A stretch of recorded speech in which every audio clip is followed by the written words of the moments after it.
తెలంగాణ ఆర్థిక సంక్షోభంలో ఉందని ఎమ్మెల్సీ ప్రొఫెసర్ కోదండరాం అన్నారు. కరీంనగర్ జిల్లా మైలంగూరులో జరిగిన తెలంగాణ జనసమితి ప్లీనరీ కార్యక్రమంలో ఆయన పాల్గొన్నారు.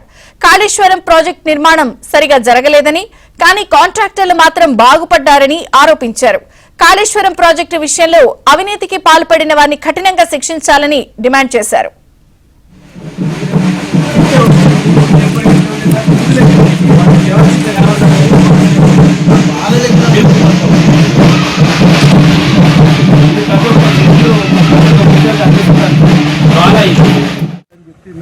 తెలంగాణ మన కాళేశ్వరం పేరుతో నిధుల దుర్వినియోగం జరిగింది.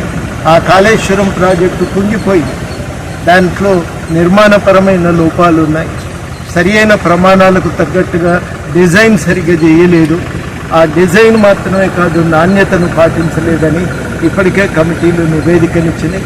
అందుకు బాధ్యులైనటువంటి వాళ్ళని శిక్షించాలని చెప్పి మేము కోరుతున్నాం. బాధ్యులైనటువంటి వాళ్ళని శిక్షించటం మాత్రమే కాదు, మళ్ళీ తెలంగాణలో తుమ్మిడిహెట్టి నిర్మించి ఈ కాళేశ్వరం ప్రాజెక్టుకు, పాత అంబేద్కర్ సుజల స్రవంతి ప్రాజెక్టుకు జీవం పోయాలని సందర్భంగా మేము డిమాండ్ చేస్తున్నాం. ఇవాళ నిజానికి చాలా విచిత్రం ఏంటంటే, ఎవరైతే ఈ తప్పు చేసినరో ఆ తప్పు చేసిన వాళ్ళే రోజు నిలబడి ఎదుటి వాళ్ళ వైపు వేలెత్తి చూపుతున్నారు. వాళ్ళకి ఆ నైతిక అర్హత లేదు. వాళ్ళు చేసిన తప్పులకు వాళ్ళు ముందు ప్రజల ముందు క్షమాపణ చెప్పాలి, బాధ్యత వహించాలి.